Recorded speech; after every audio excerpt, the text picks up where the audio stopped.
నమస్తే అన్న అందరికీ నమస్కారం. అండగా ఉండవలసిన తండ్రి సంసారం ఈదలేక వెళ్లిపోయాడు. భరోసాగా ఉన్న అమ్మమ్మ కాలం చేసింది. అన్ని తానై చూసుకుంటూ ఉన్న కన్న తల్లి కూడా అకస్మాత్తుగా మరణించింది. ఈ బాధను తట్టుకోలేని అక్కా చెల్లెళ్ళు కుంగిపోయారు. దిక్కుతోచక ఎవరికీ చెప్పకుండా తల్లి మృతదేహంతోనే ఇంట్లో ఉండిపోయారు. 9 రోజుల పాటు తిండి లేని స్థితిలో నీరసించిపోయారు.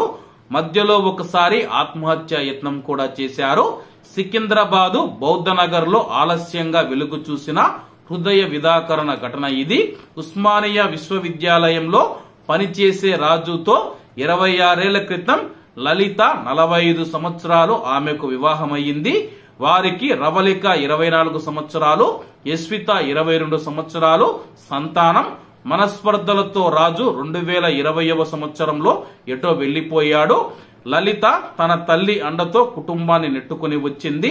రవళిక బట్టల షాపులో పనిచేస్తూ ఉంటే యశ్విత ఈవెంట్ సంస్థలో పనిచేస్తూ ఆసరాగా ఉంటూ ఉన్నారు.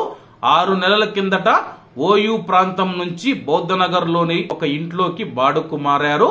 ఇటీవల తన తల్లి మరణించడంతో లలిత మానసికంగా కుంగిపోయింది. పైగా 3 నెలలుగా ఇంటి అద్దె కూడా చెల్లించలేకపోయారు. జనవరి 21న ఇల్లు ఖాళీ చేస్తామని యజమానిని గడువు కోరినట్లు తెలుస్తూ ఉంది. ఒంటరి ప్రయాణంలో ఓదార్చే దిక్కులేక లలిత జనవరి 22వ తేదీన రాత్రి నిద్రలోనే కన్ను మూసింది. అకస్మాత్తుగా తల్లి చనిపోవడంతో కుమార్తెలిద్దరూ కుంగుబాటుకు గురయ్యారు. అంత్యక్రియలు కూడా డబ్బులు లేక తిండి లేక తీవ్ర ఆవేదన చెందారు. ఆత్మహత్య చేసుకునేందుకు పదునైన ఆయుధాలతో ఇద్దరు గొంతు మరియు మణికట్టు పైన కోసుకున్నట్లు తెలుస్తూ ఉంది. 9 రోజులుగా ఒకే గదిలో మృతదేహాన్ని ఉంచి మరొక గదిలో అక్క చెల్లెలు ఉన్నారు. ఇంటి యజమాని 2 సార్లు అక్కడికి వెళితే లలిత కనిపించకపోవడంతో ఆరా తీసినా సరే వాడు తరబడ్డారే తప్ప విషయం చెప్పలేదు. యువతలిద్దరూ శుక్రవారం ఉదయం బయటికి వచ్చి చుట్టుపక్కల వారికి విషయం తెలిపారు. వారి సహాయంతో తొలుత ఎమ్మెల్యే వద్దకు, తర్వాత వారాసిగూడ ఠాణా పోలీసులకు సమాచారం ఇచ్చారు.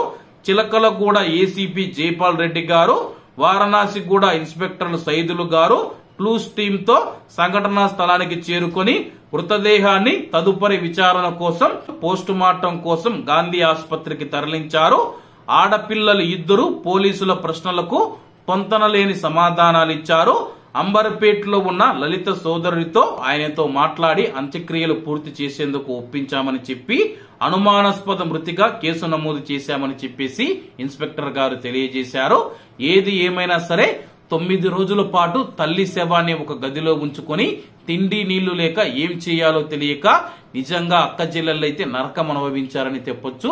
అలాగే ఆమె యొక్క మరణానికి గల కారణాలు పూర్తిగా తెలియాల్సి ఉంది. కాబట్టి అందరూ బాగుండాలి, ఎందులో మనం ఉండాలి. అందరికీ నమస్తే అన్న. జై హింద్.